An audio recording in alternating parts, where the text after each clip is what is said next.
भगवान श्री योगी रामसूरतकुमार की जय। सर्वं योगी रामसूरतकुमारार्पणमस्तु।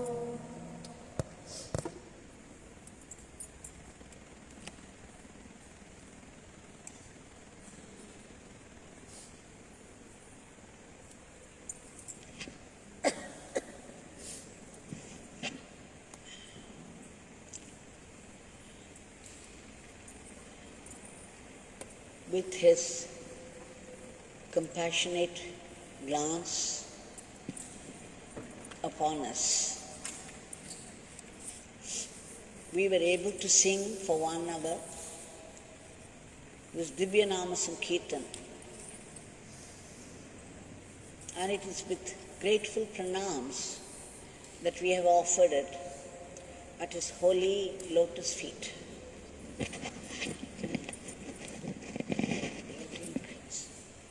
Increase.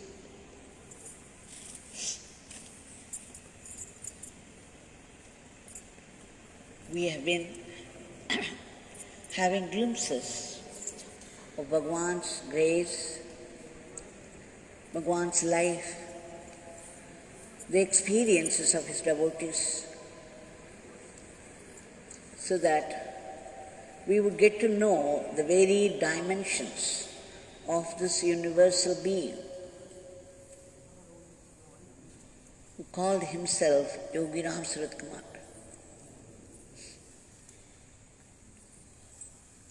Who could know him?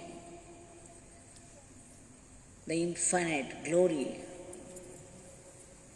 of Yogi Ramsuratkumar in the disguise of a dirty beggar.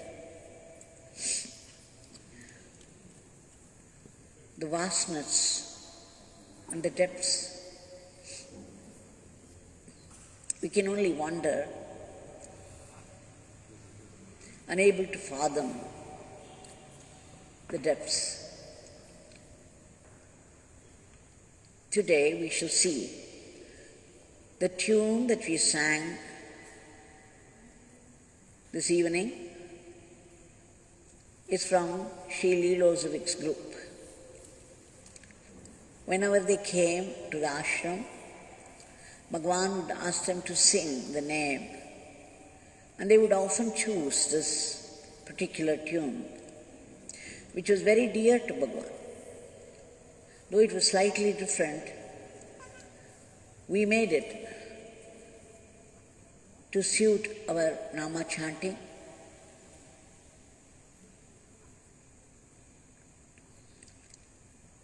Mary Young had come here during the celebration of the the century of Bhagwan. She gave a speech, very touching, deep, and inspiring.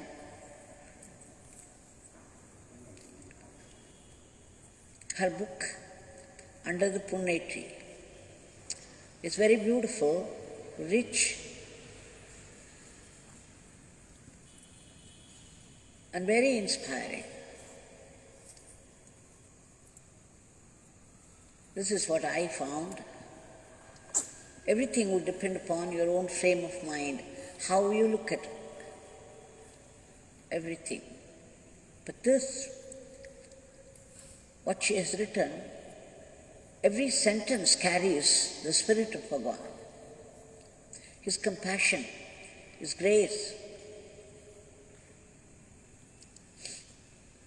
His lofty ideas.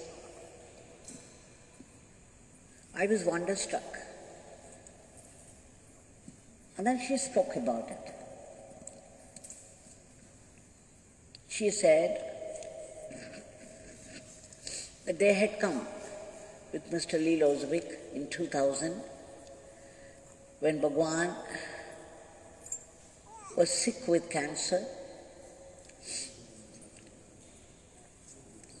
But even then, Bhagwan had come out, was sitting there on the dais in the Pradhan Mandir when we were all seated down there. And Bhagwan asked Mary Young to sing and dance. She felt so happy because even amidst all that pain, he was joyful, and everything about him expressed this joy, which was catchy. And they were all able to sing the Nama and dance.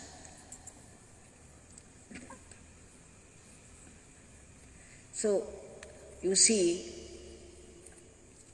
she says that after 2000, they could come only in 2002, after the Mahasamadhi of Bhagwan, when she went into a series of interviews with the immediate and intimate disciples of Bhagwan. She gathered a lot of material, and it's only in January 2003 she returned to her ashram there in America.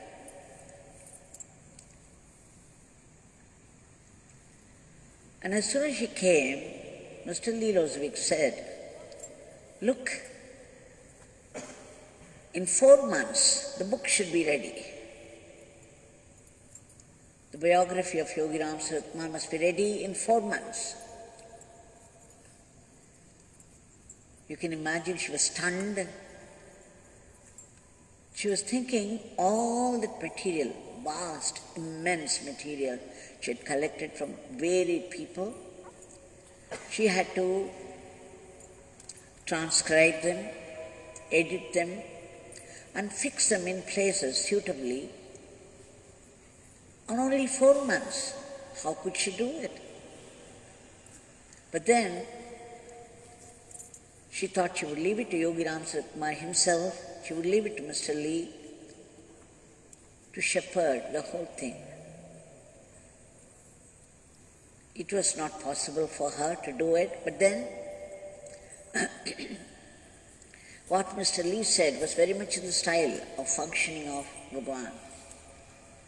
I had seen in the early years of the ashram how Bhagwan would call money. This beggar would like you to finish this within these 2 months. Every project was done only with that Bhagwan would give a short time. He would not allow anybody to rest. In fact, when the foundation stone was laid, and there was a switchover from one group to the other in 94, Bhagwan himself started to dig with a spade, and then he said not one day the work should stop, no matter what. The work must continue day after day after day. There's no stopping it. And that was the day they had measured the Pradhananda, the future Pradhananda, with a rope, which he immediately took from the engineer, Sundaraman, who was making the measurements. And after that, Bhagwan began to carry it. And he would wear it sometimes, and it would shine forth like pure gold. I had often wondered how anybody could look so beautiful with 4 or 5 strands of coil. But then everything about Bhagwan was beautiful. And he would often say, why do you think people come to this beggar, this old man, this dirty old man, crazy, lazy, very bad, very mad old man? Why would people come to this beggar, Devaki? It's because of Father. It's my Father who lives here. This beauty that you are talking about is the beauty of Father in this beggar. This beggar is nothing. Don't get attached to this form. It's perishable. Fix your mind on Father. So you see, Bhagwan used to be very demanding, very taxing, would not spare easily. He never spared himself. And no matter how tired we were, how tired he himself was, there was no stopping of the work. So Mary Young began to set her heart and soul into it. She plunged into the work of Yogi Ramsuratkumar, and she says, what a joy it was, what a bliss it was. She said everything paled into insignificance after she took up this work on Yogi Ramsuratkumar. She was completely lost in it. Nothing ever seemed very important after that, to the exclusion of all else. She was into it with her entire being. And then one day she began to write 16 hours a day, sometimes even more. It was so much writing, editing, and it was such a joy for her. She didn't think she was laboring. But sometimes the body gets tired. She wanted a change, and she had to visit a friend. And after she visited, it was a morning, she visited the friend, and then she said, look, I have to go back to my work. She cut short the conversation and returned quickly. And when she left that friend, she said, I have to return to the garden of delight. When she used that expression, she was surprised herself. That is when it was a revelation to her that she had thought of the whole work as a garden of delight. In fact, she named the last chapter of the book The Garden of Delight. It's a book of 715 to 20 pages. Imagine, massive. And I think it's about 10 by 6 or 10 by 7 size. What a massive work it is. Monumental. And she said, when she came back, she thought about it, how did I use this? How did I describe it as the garden of delight? And she was very, very happy because it truly expressed her inner spirit. She found that it was the inner transformation, her delight in being with Yogi Ramsuratkumar while writing it. She felt his vibrant presence the joy that he embodied all the time, despite the physical sickness, despite the difficulties that he faced. Now,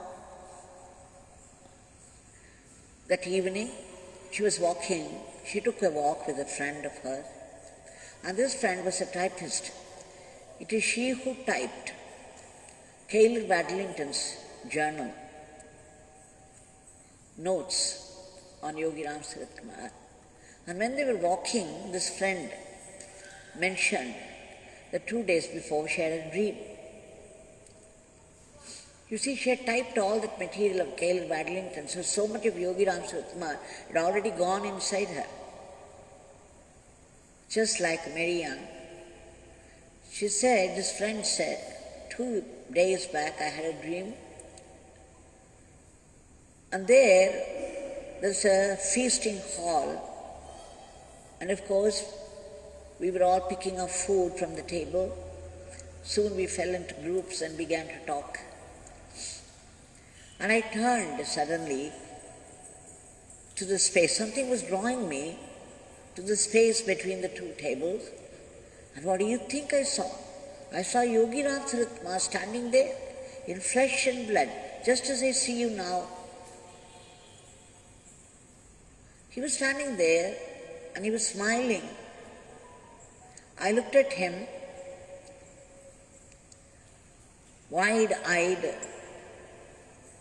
wonderstruck. And then I said, Swami, you have come, Swami. He smiled, and then he walked forward to me. He said, yes, Swami, but nobody seems to see you at all. Why is it they are very busy with their talk and food? Nobody seems to have noticed you. And then Bhagwan smiled and said, yes, this beggar is not visible to all, only to a select few. Okay, you come with me. And then he took her, there was a door, and he opened it himself, which led into the open courtyard in the front. And there was an explosion of varied flowers, profusion, everywhere. Flowers of different sizes, different shapes, different colors. It was so heavenly, so blissful.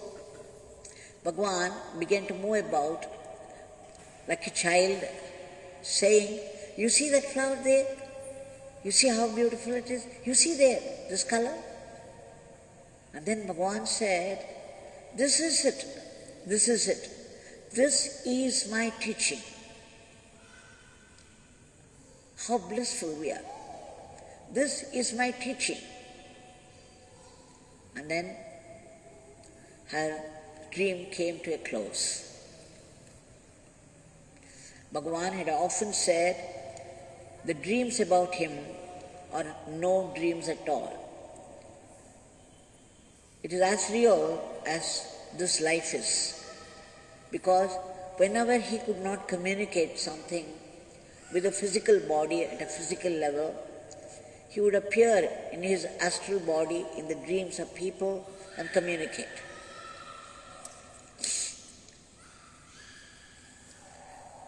So now, when she said that, again, Mary Young was stunned, flabbergasted, because that was the day the word has come out of her mouth, that the whole book writing, her staying with Yogi Ramsuratkumar, page after page after page, living in him every bit of the way.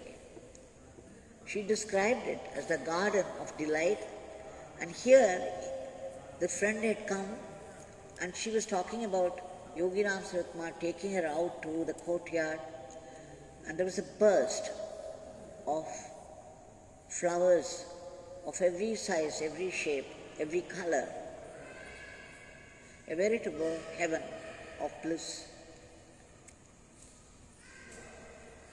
She was absolutely delighted, overwhelmed.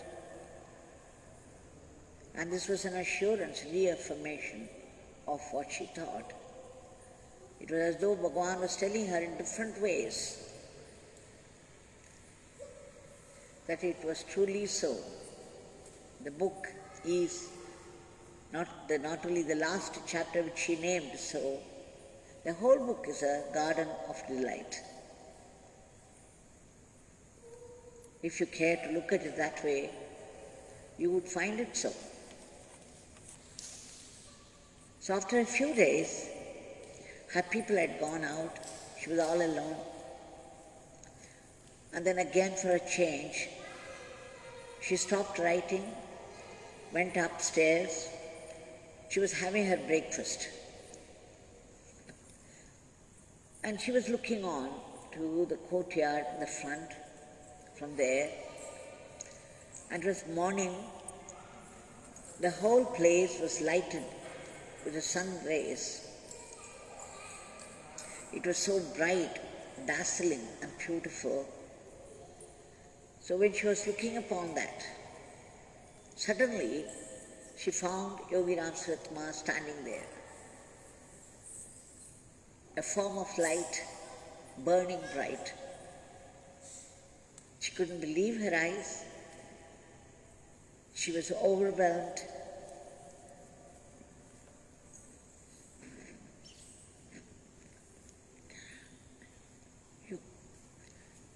She saw it. She saw him there. And then she came down quickly. He smiled, he laughed, he laughed, he laughed. Just as he laughed in the dream of her friend, the typist of Cale Wadlington. He laughed so much and then looked at her in a certain way with his sharp, penetrating glance and said, "Now you can go back to work. Go. Go to work. Go and write." And he disappeared.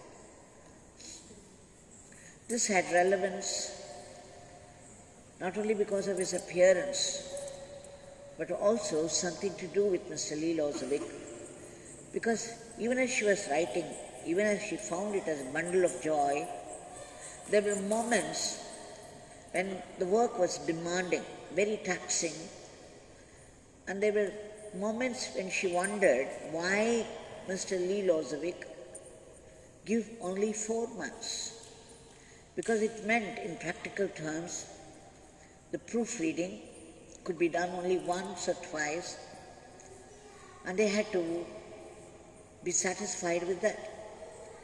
There might still be mistakes, and reading it again and again would give more insights into the matter she was dealing with. And then, oftentimes she wondered, why would Mr. Lee give such deadline? And now she got it. As soon as she had the vision of Bhagwan telling her, urging her to go back to work, which is very much in the fashion of his functioning. She understood that even Mr. Lozowick was being activated by Bhagwan. It was Bhagwan who spoke through Mr. Lee. It was he who fixed the deadline, and it was Bhagwan's wish that she should finish it, no matter what, within 4 months. And then it was an easy ride, a very delightful ride through that, the entire book. And she was very, very, very happy. She says, because she was so soaked in the spirit of Bhagwan while writing it, and all the time feeling the bliss of it. One day, her friend Shane was a Buddhist.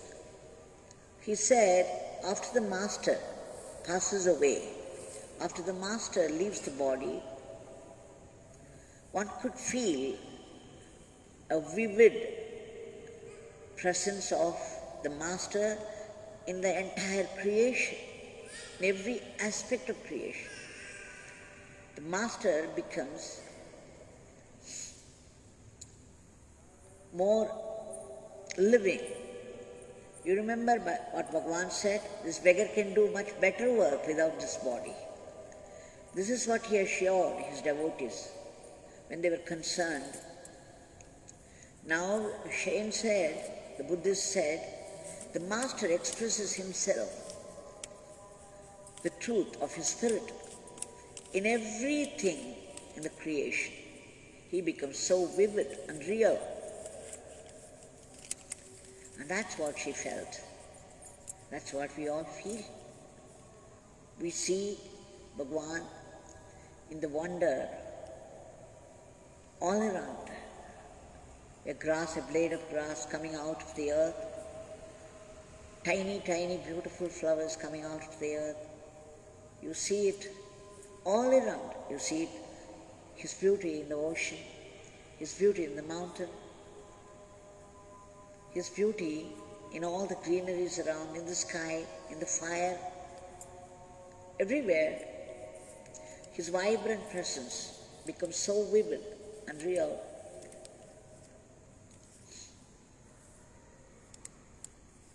And she said, she remembered what Bhagwan said. Bhagwan said that to me also.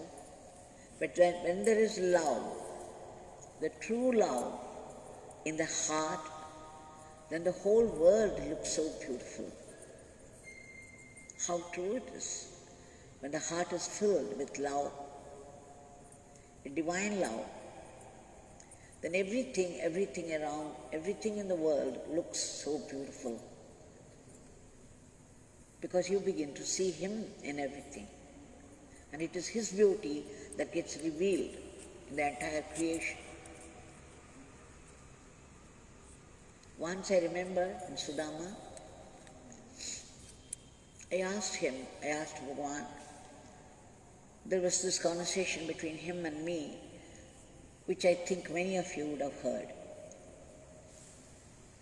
Bhagwan, I feel this deep love, this beautiful, blissful love towards you, but then I don't feel the same towards everyone. What should I do to expand this love that would embrace the whole cosmos? I want this love for everything and everyone. What should I do? Bhagwan said, he pointed to the tree, the amla tree, the gooseberry tree in the front, and said, Devaki, when you pour water to the root of the tree, you know the sap reaches every nook and corner of the tree, every tip of every branch, every leaf, every flower, every fruit. The entire tree gets the sap. Likewise, when you serve your Guru, when you serve God or your Guru,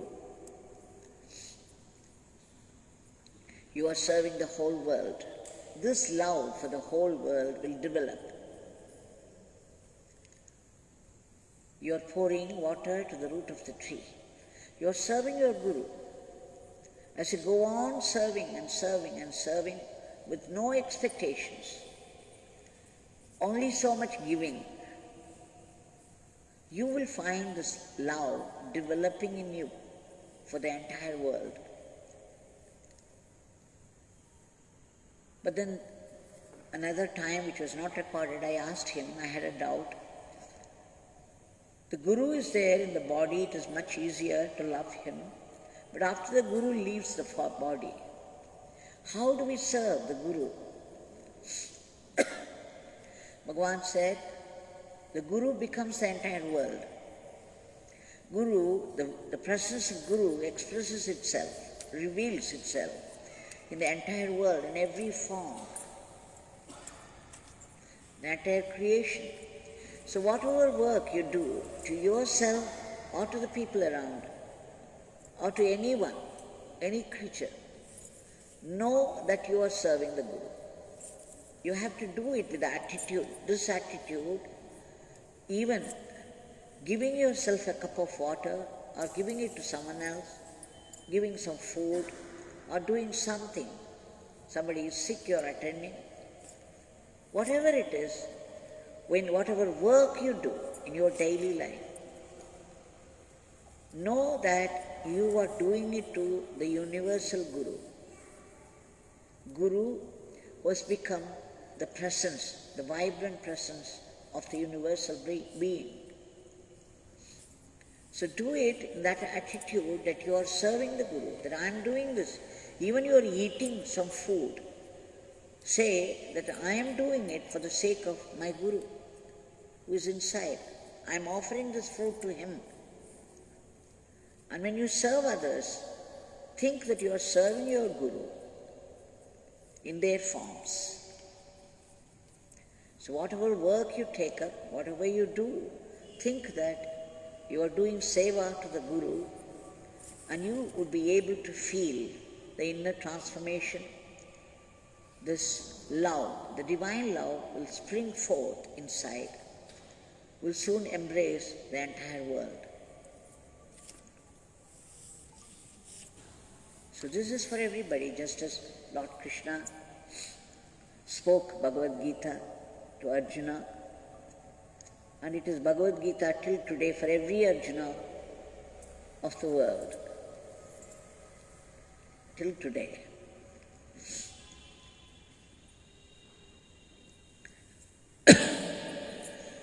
When Bhagwan was saying all that, especially this recording, it was a wonder by itself, because as soon as Bhagwan started talking, it was the early 94. I ran inside and brought a tape recorder and kept it in front of him. I was not very sure what he would say, but still I thought it needed recording, whatever he was going to say. So I switched it on and looked up at him. He was so absorbed in his talk because he was living every teaching that he gave, he was living it. He was so absorbed in that, he didn't object to my keeping it. That's how the whole thing was recorded. And that day he spoke another thing. When he talked about this love springing forth inside the heart by our service to the world, he said Prahlad was filled with such love for Narayan. He said his love was such, even when he spoke, his voice broke. There was a lump in his throat. He was unable to continue, and there were tears in his eyes. He said, Devaki, you see, when Prahlada said, when his father Hiranyakashipu asked him, you are chanting Narayana, Narayana, Narayana all the time? You think this Narayana is everywhere? If that is true, can Narayana be found in this pillar? Narayana is present in this pillar. And he laughed derisively and gave a kick to the pillar, because the pillar had been there right from the beginning in the palace. He had it built there, and he had not seen any Narayana in that. So in derision, he said, your Narayana is here in this pillar. And he gave a kick.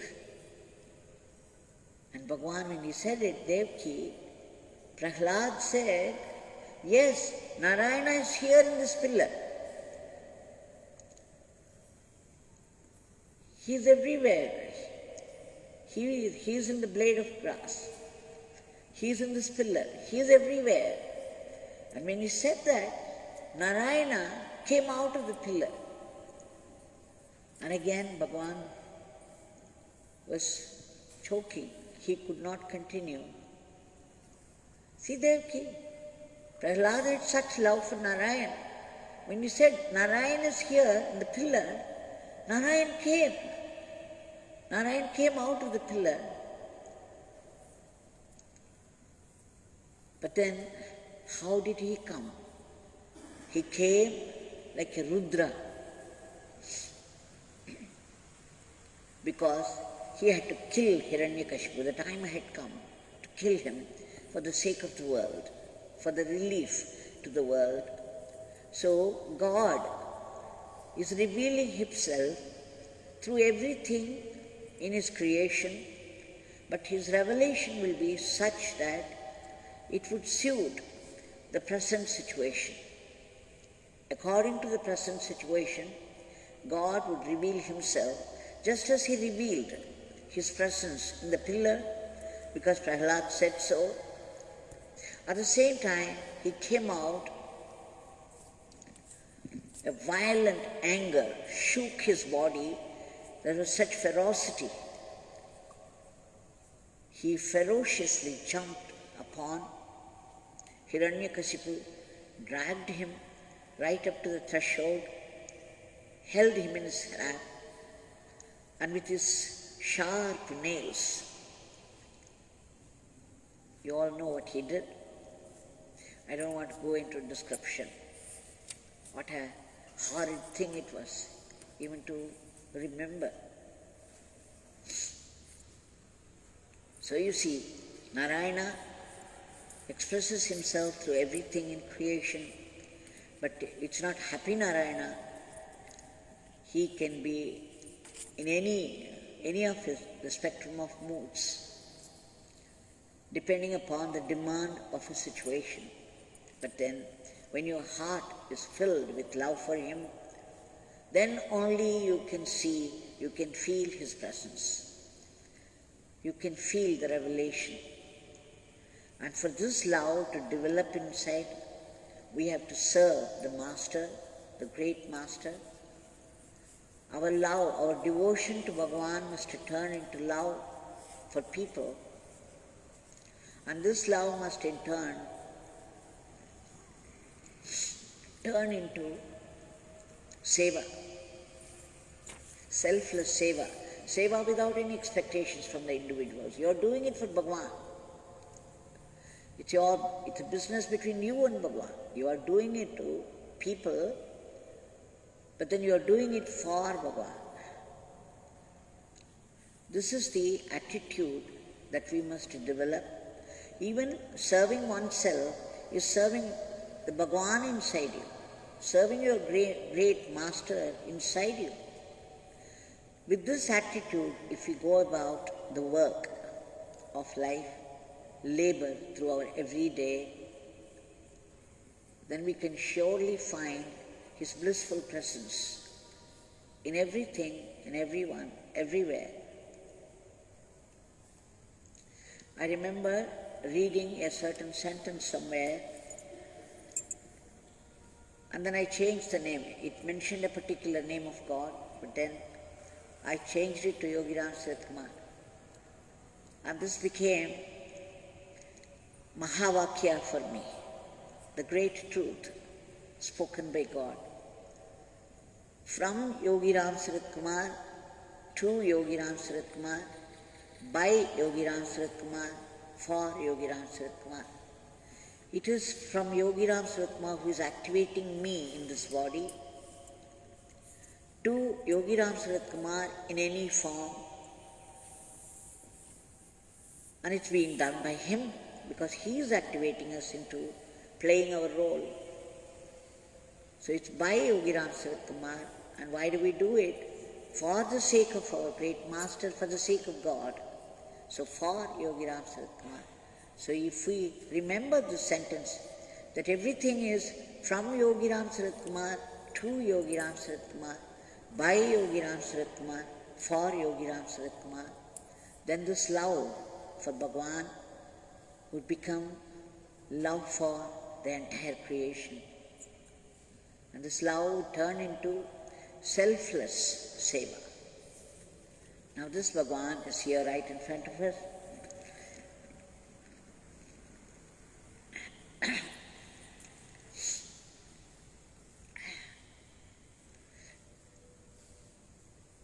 we have to submit our today's prayers at his lotus feet.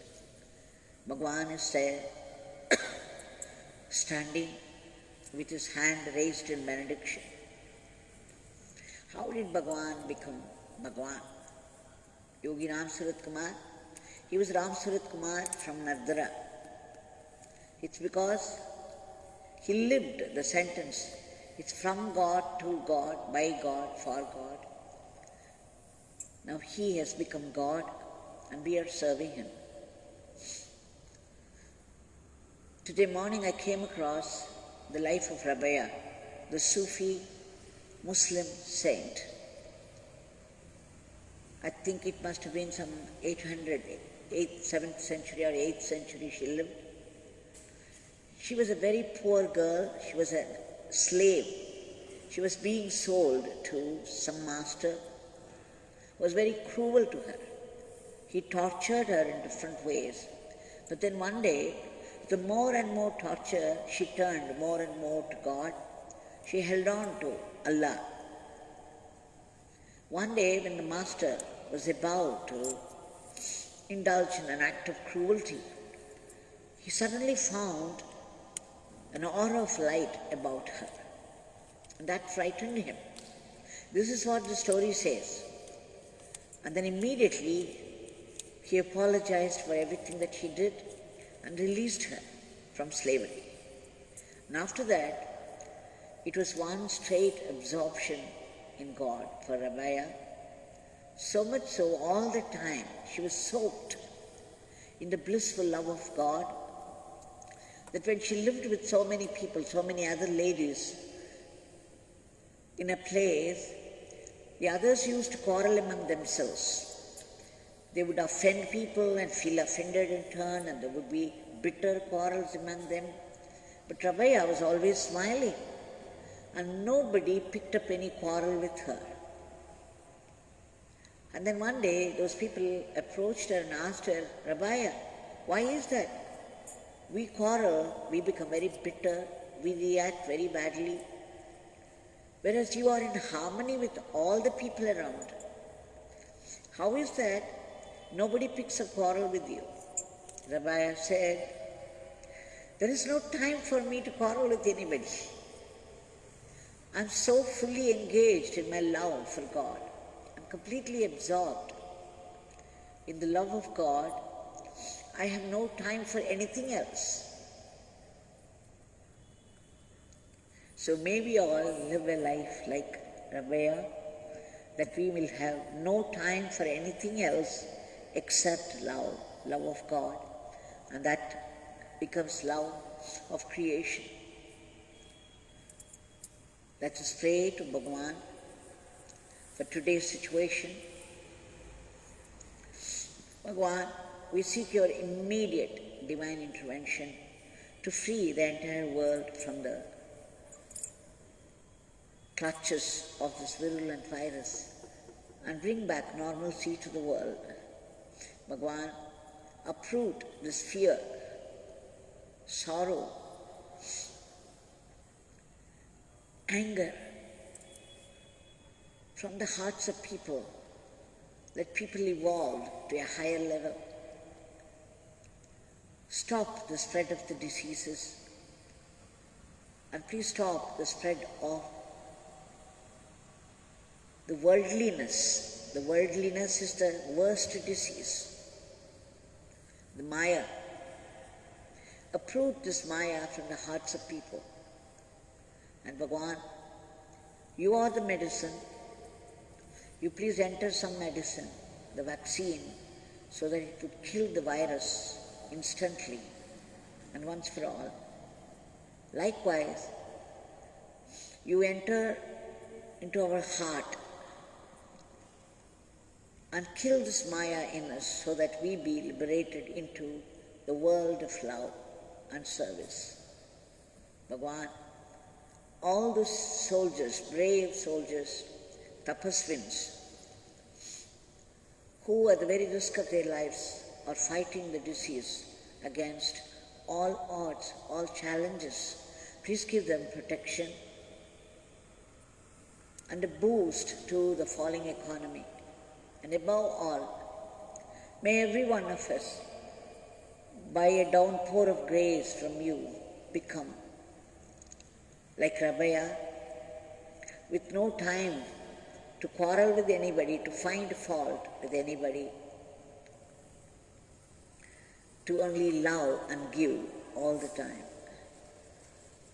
We seek your blessings for constant remembrance of you, constant remembrance of the love embodiment that you are, and go about our daily life as a fine, loving instrument in your hands with the attitude of gratitude to you. Jai Yogi Ramsuratkumar.